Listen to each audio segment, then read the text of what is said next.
नमस्कार दोस्तों, आज के इस वीडियो में आपका स्वागत है। आज हम बात करेंगे हिंदू लॉज के अंदर हिंदू मैरिज एक्ट 1955 के कंप्लीट लेक्चर के बारे में। यानी कि इस वीडियो में हम कवर करेंगे हिंदू मैरिज एक्ट के कंप्लीट 30 सेक्शंस। तो आप इस वीडियो को स्किप किए बिना देखिए, क्योंकि अगर आप वीडियो स्किप करेंगे तो कहीं ऐसा ना हो कि कोई आपका इंपॉर्टेंट सेक्शन मिस हो जाए।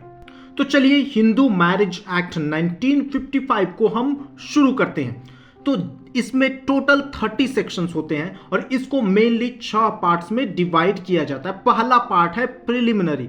इसमें मेन सेक्शंस जो है जनरल सेक्शंस होते हैं, सेक्शन 1 से लेके सेक्शन 4 तक शामिल है। दूसरा पार्ट है हिंदू मैरिज, जिसमें सेक्शन 5 से लेके सेक्शन 8 तक शामिल है, जिसमें कंडीशन ऑफ मैरिज रजिस्ट्रेशन के बारे में बताया गया है, सेरेमनीज के बारे में बताया गया है। अब बात करते हैं थर्ड पार्ट की, restitution of conjugal rights and judicial separation, जिसमें सेक्शन 9 और सेक्शन 10 शामिल है। अब बात करते हैं पार्ट 4 की, nullity of marriage and divorce, यानी कि किसी मैरिज को खत्म करने के प्रोसेस और डिवोर्स बताए गए हैं इस सेक्शन में। फिर बात करते हैं पार्ट 5, जुरिस्डिक्शन एंड प्रोसीजर, यानी कि किसी पिटीशन को फाइल करने के लिए जुरिस्डिक्शन क्या होगा, उसका प्रोसीजर क्या होगा, कैसे किया जा सकता है, उसका कंटेंट क्या हो सकता है, वो बताया गया इस सेक्शन में। और लास्ट पार्ट है पार्ट 6, जिसमें बताया गया सेविंग्स एंड रिपील्स के बारे में, जो सेक्शन 29 एंड सेक्शन 30 में कवर होता है। तो चलिए शुरू करते हैं पार्ट 1 से, यानी कि प्रीलिमिनरी से। पार्ट 1 प्रीलिमिनरी, जिसमें सेक्शन 1 से लेकर सेक्शन 4 तक कवर होते हैं। सेक्शन 1 बात करता है शॉर्ट टाइटल की और इस एक्ट की एक्सटेंट कहां तक है, यानी कि कहां तक इसका फैलाव है। तो देखिए, इस एक्ट का जो शॉर्ट टाइटल है वो है हिंदू मैरिज एक्ट 1955। और अगर हम बात करते हैं इसके एक्सटेंट की कि यह एक्ट कहां तक एप्लीकेबल है, कहां तक एक्सटेंड करता है, तो ये एक्ट पूरे इंडिया में एप्लीकेबल है और 30 अक्टूबर 2019 से ये एक्ट जम्मू और कश्मीर पे भी एप्लीकेबल होना शुरू हो गया है। अब देखते हैं सेक्शन 2, यानी कि ये एक्ट जो है वो किस पर एप्लीकेबल होता है, उसके बारे में ये बात करता है। तो सबसे पहले हमें 3 पॉइंट्स देखने हैं कि ये एक्ट अप्लाई होता है। सबसे पहले जो हिंदू है बाय रिलीजन उन पर, दूसरा पॉइंट है जो बुद्धिस्ट, सिख और जैन है उन पर ये एक्ट अप्लाई होता है, और थर्ड पॉइंट है कि जो मुस्लिम, क्रिश्चियन और पारसी नहीं है उन पर ये एक्ट अप्लाई होता है। तो देखिए, हिंदू लॉज किन किन लोगों पे अप्लाई होता है और किन किन लोगों पे अप्लाई नहीं होता है, उनको और डिटेल से जानने के लिए मैंने पहले से एक वीडियो बना दिया है। आप चाहे तो उस वीडियो को देखने के लिए लिंक पे क्लिक कर सकते हैं। अब चलते हैं अगले सेक्शन की तरफ, यानी कि सेक्शन 3 की तरफ, जो बात करता है डिफिनेशंस के बारे में। हमने यहां पर कुछ वर्ड्स दिखा रखे हैं जो इस सेक्शन में इन वर्ड्स की डिफिनेशन के बारे में बताया गया है कि इन वर्ड्स का क्या क्या मतलब है, इसका मीनिंग क्या है। चलते हैं अगले सेक्शन की तरफ, यानी कि सेक्शन 4 की तरफ, जो बताता है ओवरराइडिंग इफेक्ट ऑफ एक्ट, यानी कि इस एक्ट का ओवरराइडिंग इफेक्ट क्या होगा बाकी अदर एक्ट्स के ऊपर। तो देखिए, इसमें बताया गया है कि हमें 2 पॉइंट्स देखने हैं कि अगर इस एक्ट्स के पहले जितने भी कस्टम्स और यूसेजेस थे हिंदू लॉ से रिलेटेड, वो अपना इफेक्ट जो है, उनका इफेक्ट जो है वो सीज हो जाएगा, वो खत्म हो जाएगा।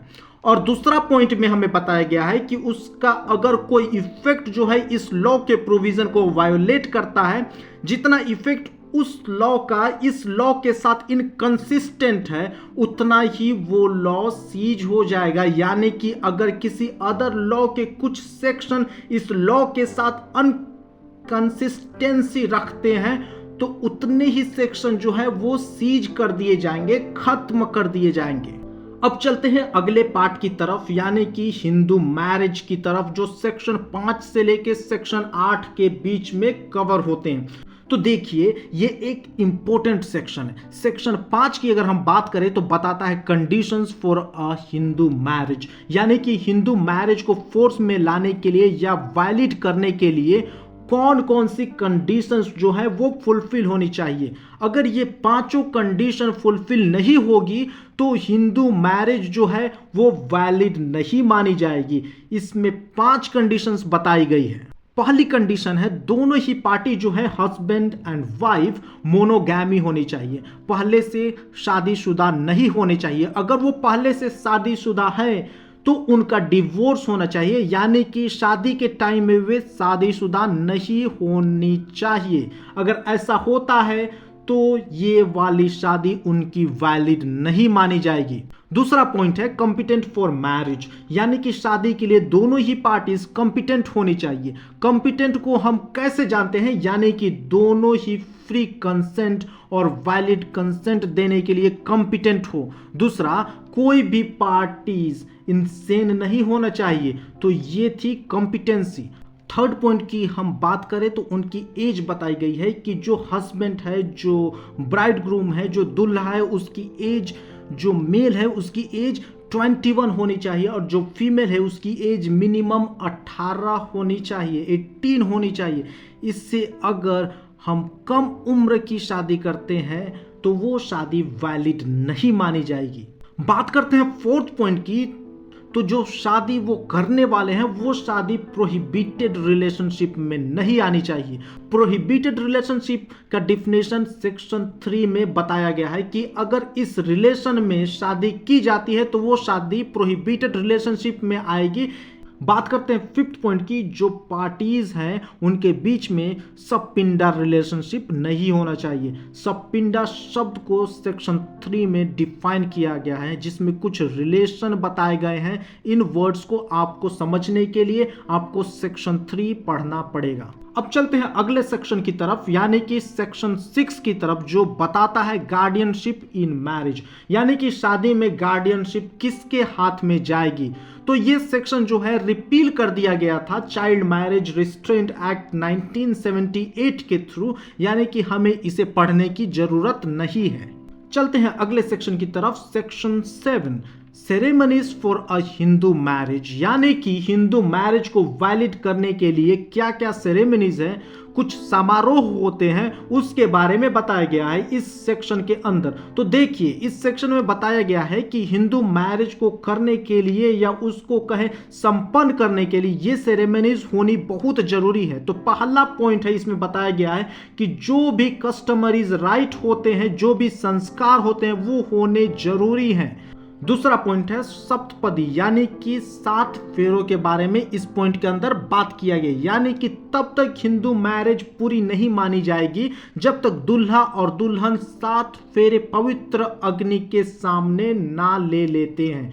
तब तक हिंदू विवाह, हिंदू मैरिज जो है वो वैलिड नहीं माना जाएगा, संपन्न नहीं माना जाएगा। अब चलते हैं अगले सेक्शन की तरफ, यानी कि सेक्शन 8।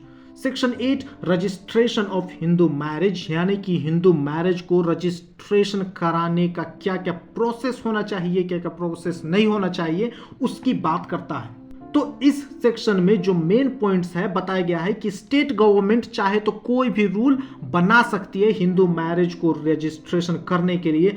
तो इसी के साथ इस एक्ट के 2 पार्ट्स क्लियर हो गए।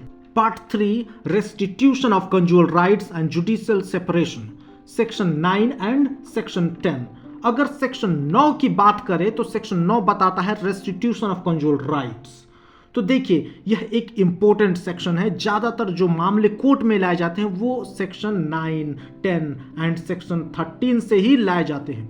सेक्शन 9 क्या कहता है, जब पति और पत्नी दोनों में से कोई एक अपने आप को सोसाइटी से विथड्रॉ कर लेता है, विथड्रॉ इन द सेंस वह पति का, और पति है तो पत्नी का, मतलब अपना घर छोड़कर चला जाता है, या फिर वह फिजिकली रिलेशन में नहीं रहते हैं या अपने आप को सोसाइटी से विथड्रॉ कर लेता है, तब जो व्यक्ति घर छोड़कर गया है, मान लीजिए कि अगर पति घर छोड़कर गया है तो पत्नी कोर्ट में पिटीशन लगा सकती है सेक्शन 9 के तहत कि मेरा पति मुझे छोड़कर चला गया है, उससे घर वापस भेजा जाए। यानी कि सेक्शन 9 को अगर हम सीधे तौर पर समझे तो पति या पत्नी में से जो कोई घर छोड़कर चला गया है या सोसाइटी से विथड्रॉ कर लिया गया है, उसको बुलाने का लीगल तरीका है।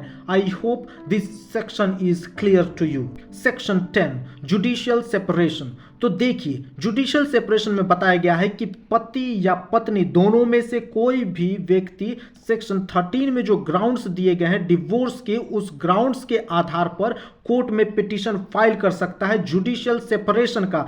ये आमतौर पर डिवोर्स से अलग होता है, पर लीगली आप दोनों अब साथ में नहीं रह सकते हैं, और साथ में ना रहने का मतलब है आप फिजिकली रिलेशन नहीं बना सकते हैं। तो इसी के साथ हिंदू मैरिज एक्ट के 3 पार्ट्स हमारे क्लियर हो गए। अब चलते हैं चौथे पार्ट की तरफ, नलिटी ऑफ मैरिज, जो सेक्शन 11 से लेकर सेक्शन 18 के बीच में कवर होता है।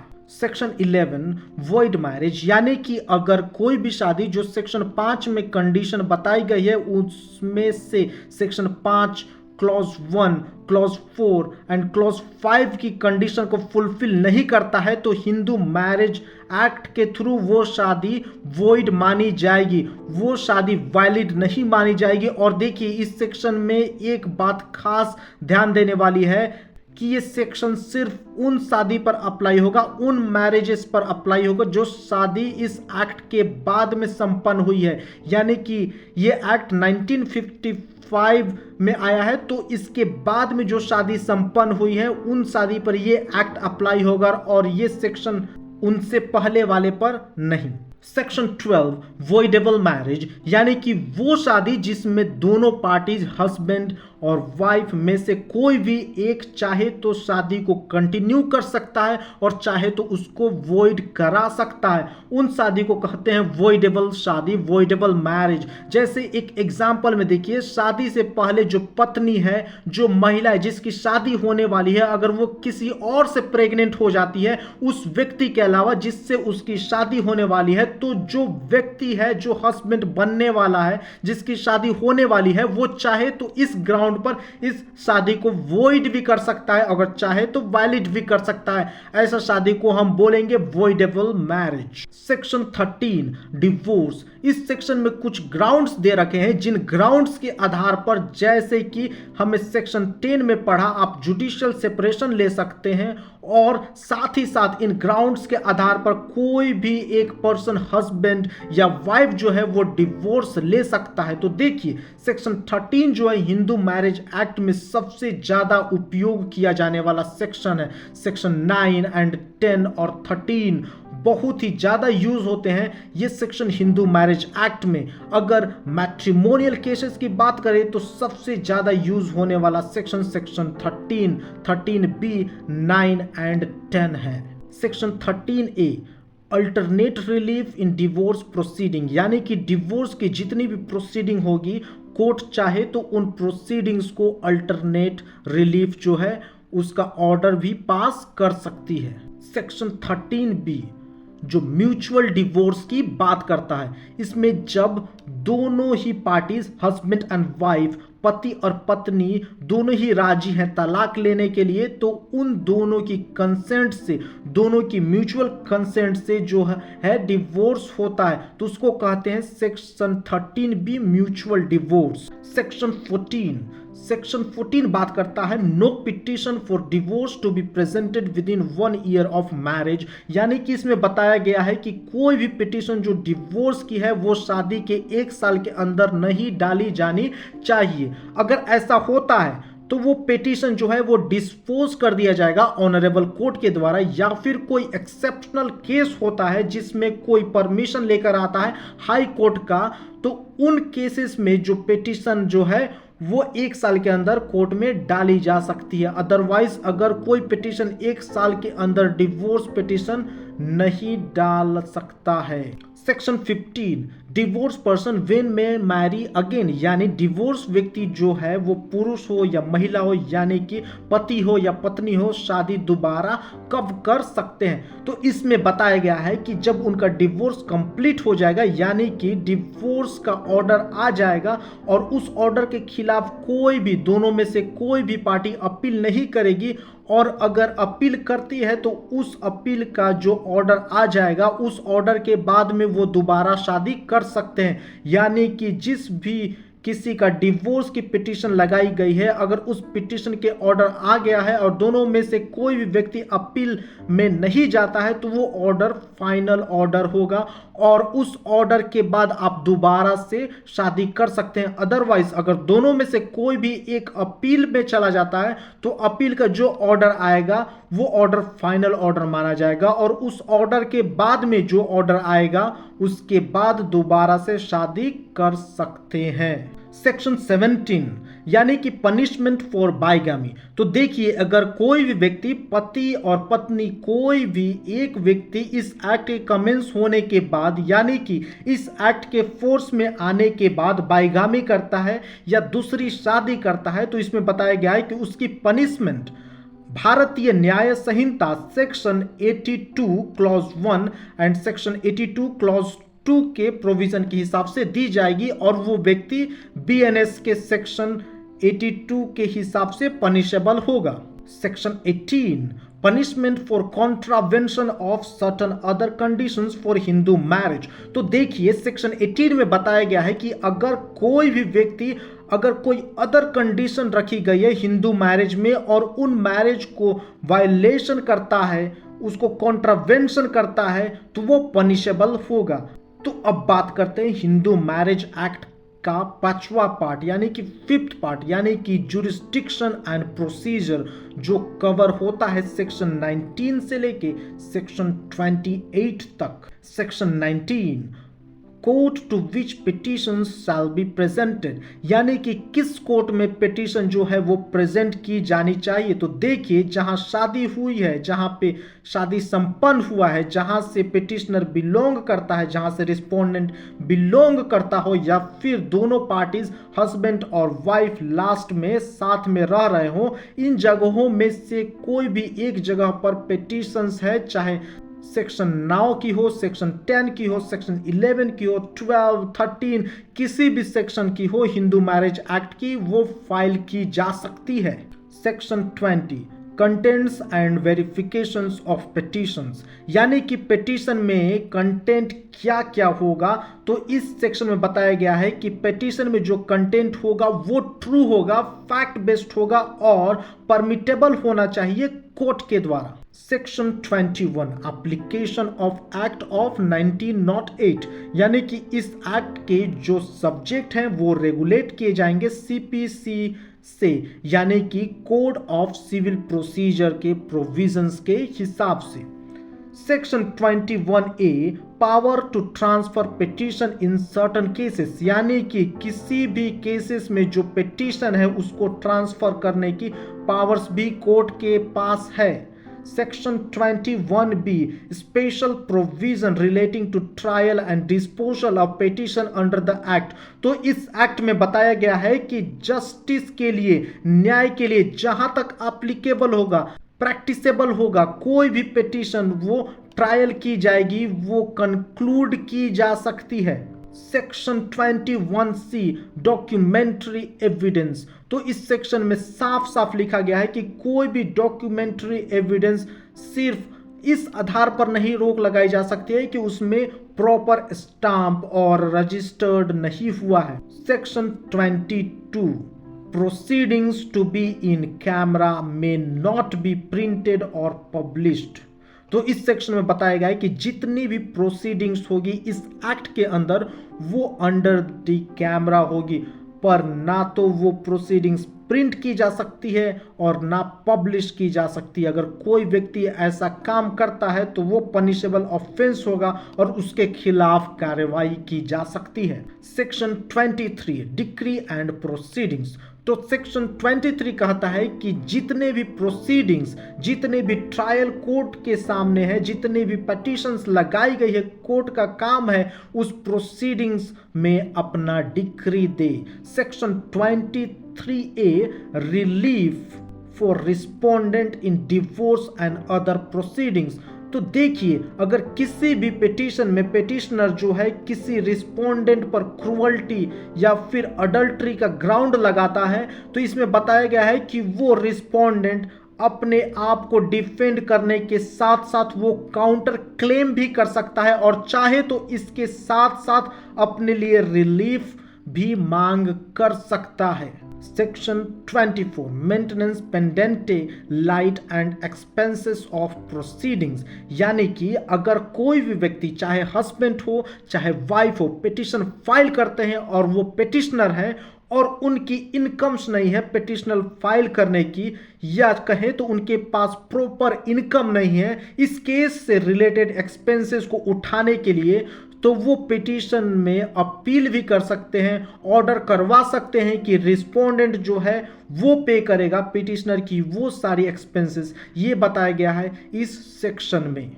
Section 25 permanent alimony and maintenance, यानी कि अगर किसी भी कोर्ट के सामने ऐसा कोई पिटीशन आता है हिंदू मैरिज एक्ट से संबंधित, इस एक्ट से संबंधित, तो कोर्ट डिक्री पास करते समय पिटीशनर के लिए, चाहे पिटीशनर जो है वो हस्बैंड हो सकता है या वाइफ हो सकती है, रिस्पोंडेंट को ऑर्डर कर सकती है कि वो पिटीशनर को मेंटेनेंस या फिर permanent alimony they. Section 26 custody of children, यानी कि जब सपोज कीजिए नलिटी ऑफ मैरिज का कोई केस डाला जाए, चाहे वो वॉइड मैरिज का हो या वॉइडेबल मैरिज का हो या जुडिशियल सेपरेशन का हो या डिवोर्स का केस डाला जाए, तो उस सिचुएशन में जो कस्टडी है बच्चे की या बच्चों की वो किसके पास जाएगी, तो इसका फैसला भी कोर्ट द्वारा लिया जाएगा, ये बताया गया है इस सेक्शन में। सेक्शन 27 डिस्पोजल ऑफ प्रॉपर्टी, जहां पे बात आती है कि कोई भी जॉइंट प्रॉपर्टी ले रखे हैं हस्बैंड और वाइफ ने, या कोई प्रॉपर्टी है जो हस्बैंड और वाइफ दोनों के नाम से है और जब डिवोर्स हो रहा है दोनों में, तो उस प्रॉपर्टी का डिस्पोजल भी ऑनरेबल कोर्ट के द्वारा किया जाएगा, ये बताया गया है इस सेक्शन में। Section 28 appeals from decree and orders, यानी कि देखिए जब ऑर्डर आता है, जब डिक्री आती है, चाहे वो पिटिशनर के फेवर में हो या चाहे रिस्पोंडेंट के फेवर में आए, तो इस ऑर्डर और डिक्री के अगेंस्ट दोनों में से कोई भी पिटिशनर या रिस्पोंडेंट जिसके अगेंस्ट में डिक्री आई है वो अपील कर सकते हैं, ये बताया गया है इस सेक्शन में। So with this we have completed 5 parts of Hindu Marriage Act. Now let's see the 6th part जो बात करता है savings and रिपील्स section 29 and 30।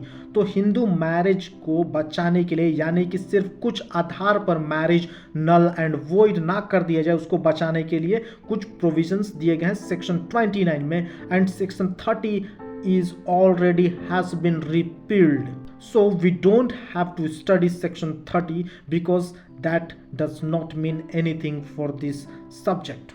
So before we conclude this lecture, so let's have a quick revision. So सबसे पहले बात करते हैं section 1 short title and extent, यानी कि short title Hindu marriage act and extent कहाँ तक है, whole of India. Section 2 application of act, यानी कि ये एक्ट किस पर अप्लाई होता है, तो जो भी हिंदू हैं उन पर अप्लाई होता है। सेक्शन 3 में बात आती है डिफिनीशंस की, जो कुछ वर्ड्स रखे हैं उनका डिफिनीशंस है।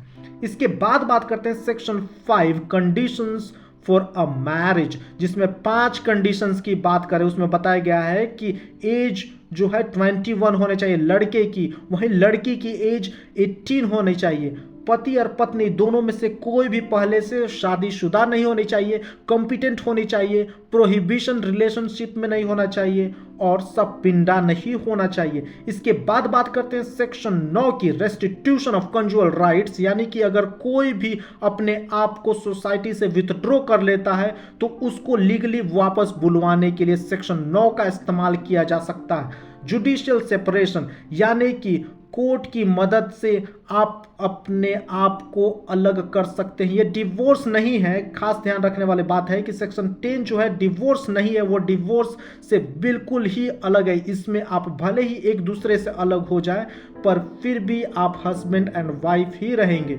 बात करते हैं सेक्शन 11 की, void marriage, section 12 voidable marriage, section 13 divorce. सबसे इंपॉर्टेंट सेक्शन है जिसमें कुछ अलग अलग ग्राउंड्स दे रखे हैं जिस ग्राउंड्स पर हस्बैंड एंड वाइफ जो है वो डिवोर्स ले सकते हैं। सेक्शन 13 बी म्यूचुअल कंसेंट पे जो डिवोर्स है उसकी बात करता है।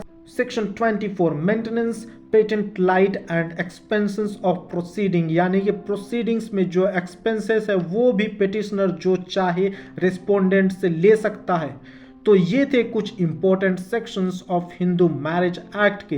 Hindu marriage act complete act हमने इस वीडियो में कवर किया है। तो ऐसे ही वीडियोस के लिए आप मेरे चैनल को जरूर सब्सक्राइब करें एवं मेरे चैनल के साथ जुड़े रहें।